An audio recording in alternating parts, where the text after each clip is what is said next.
I was born into a Muslim family. My parents were leaders in the mosque, and I met these two Christians at my grad school.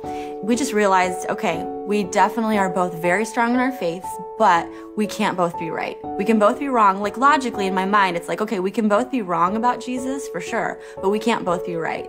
So we sort of resolved that we wanted to figure out what truth is. And secretly, I wanted to convert him massively. I totally wanted to convert him to Islam, because anytime I would debate anybody about, religion, I would always win. And so he gave me a Bible, I gave him a Quran, and we started to just sort of do our own research. And I would come with my bullet points and he would come with his.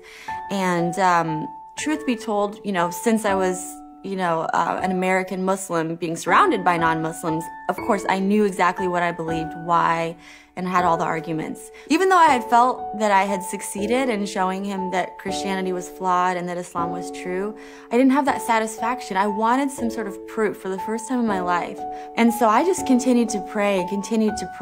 And, I would fast and I would just cry out night and day to God, to Allah, the only God that I knew, to show people that he was the truth. I started to just really have a lot of torment. I just thought maybe I was going crazy for the first time. But it was like I couldn't think anymore. And especially as somebody studying to be a doctor and, science background, to lose your mind is really a very low point, to say the least. So there was one day where I was probably at my lowest point. I was just crying, praying to Allah and saying, I can't do this one more day. And that same day, I got a text message from my friend. He had been praying for me all along, and his church actually had been praying too down south. And his pastor actually had brought or had typed up bullet points from the book by Lee Strobel called The Case for Christ.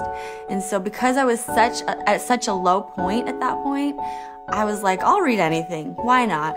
It gave so much significant proof for the historicity of the cross and resurrection. And I started to read the Bible again. I was reading it as though it actually could have happened. And I just remember thinking, oh my gosh, this is beautiful. And then I called somebody that I knew who was a Christian. She said, why don't you just ask Jesus to come into your heart? If you're wondering and curious, you have nothing to lose. And, little did she know, if a Muslim asks Jesus into their heart, it's hell for eternity. No coming back. You cannot come back from that. So I just looked up at the heavens and I said, Allah, I don't know who you are. Allah, I don't know what's real. Whoever you are, though, I want to give my life to you. If you're Jesus, you can come into my heart. The next morning I woke up and all the torment was gone. So I thought to myself, okay, logic brain, I'm gonna really give this exploration of the Gospels 3 or 4 years of my life, and I'm gonna really look into it to see if it's real. I'm gonna stay a Muslim, of course. I would never leave Islam, but I just want to give this a chance. And so I just basically went to church that Sunday, and some signs had happened that week, all pointing to Jesus. And that Sunday morning, the pastor was preaching and people were raising their hands, and I just kind of sat through it.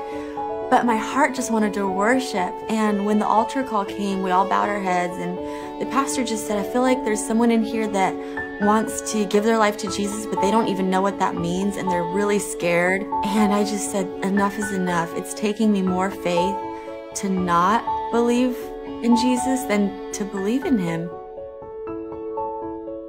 He's my first experience with love.